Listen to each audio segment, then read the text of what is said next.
What's up? It's the Singing SOP back with another banger, and I have a couple strategies I use with my kids to help elicit the S sound. So if you don't know who I am, I'm a speech language pathologist located in Georgia, and I use music integration to help with development. I love creating content that is focused on education as well as entertainment, so that way we can learn together. So without further ado, let's jump straight into it. So to elicit the S sound, we are trying to get our tongue tip up. So our tongue tip, the anatomy of it looks like this, and our tongue is going to go up almost like you're licking peanut butter. I like to tell people you're licking peanut butter, your favorite sticky snack, whatever it is, you're trying to get your tongue up. So that's the first thing you want to do. You want to try to establish that anatomy. Before even producing this sound, we just want to see if we can get our tongue up, right? So it reaches the very top of our velar ridge. The alveolar ridge is the bumpy portion right behind your top teeth. So right there is where your tongue is going to rest for that S sound. And you get a lot of sounds bringing your tongue up. So you get the T sound, the D sound, the S sound that we're going to work on today, so on and so forth. But all you need in today's video is your tongue and a straw. That's right, we'll get to the straw soon. But for right now, let's try to get our tongue up like we're licking that peanut butter. Right? Okay? You can make a ticking sound, but try to do that 5 times just to warm up our mouth. Boom, you did it. One of my favorite strategies I use to elicit that S sound is using a straw. But before we do that one, I want to do one that is super easy. It's free. All you have to do is use your tongue. So many kids have difficulty with the S sound. It may come out and be produced such as slide for slide or thope for soap. Their tongue is coming out, and we want to teach them to keep their tongue back behind our teeth. All right, it's this sneaky S sound. So what I like to do is I like to elicit the T sound. The T sound is very helpful because T sound is a stop consonant, meaning that the air is pushed out really fast, and a lot of the times kids are able to produce that T sound. So just like we were working on before to warm up our mouth, we are going to turn that T into an S. So you're going to cue or prompt your child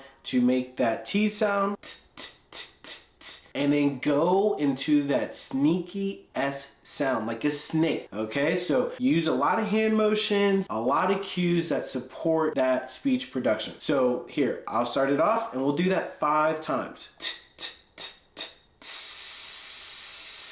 Right, so while they're producing that sound, you're telling them to make that T and then push that air out while keeping their tongue back for that S sound. Let's do that 4 more times.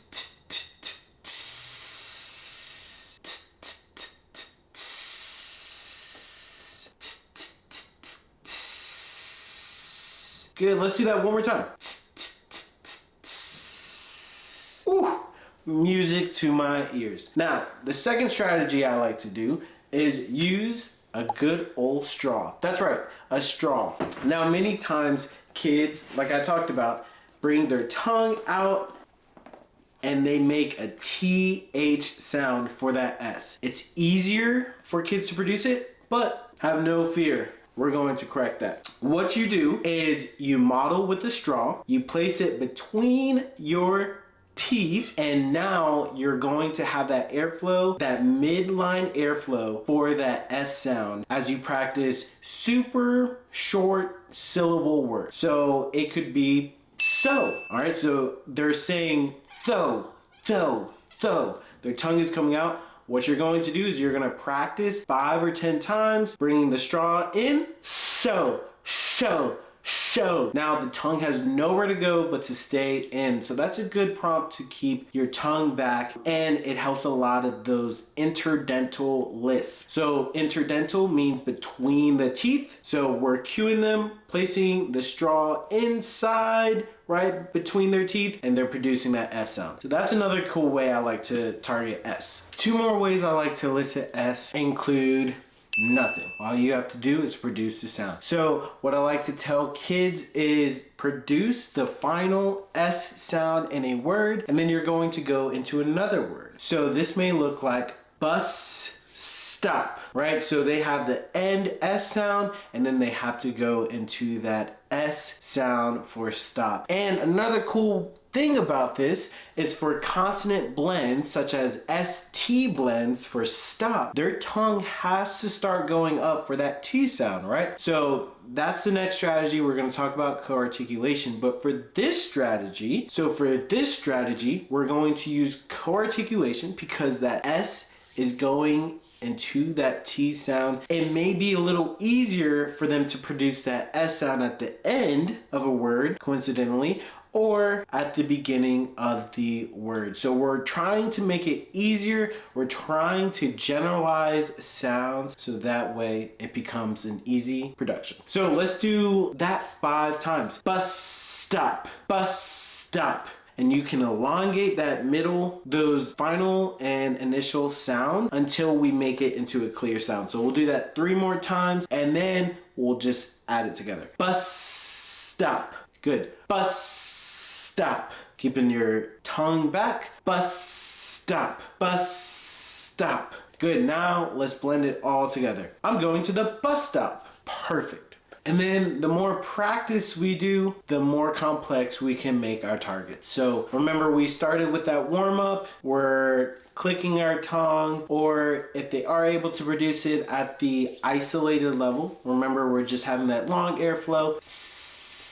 And then we go to 1 syllable words, so, sun. Then we can put that into a short phrase. The sun went up into a longer sentence. The sun went up over the sky, and then into paragraphs, so on and so forth. But the key is to cue your child or individual that you're producing the S with your tongue going back.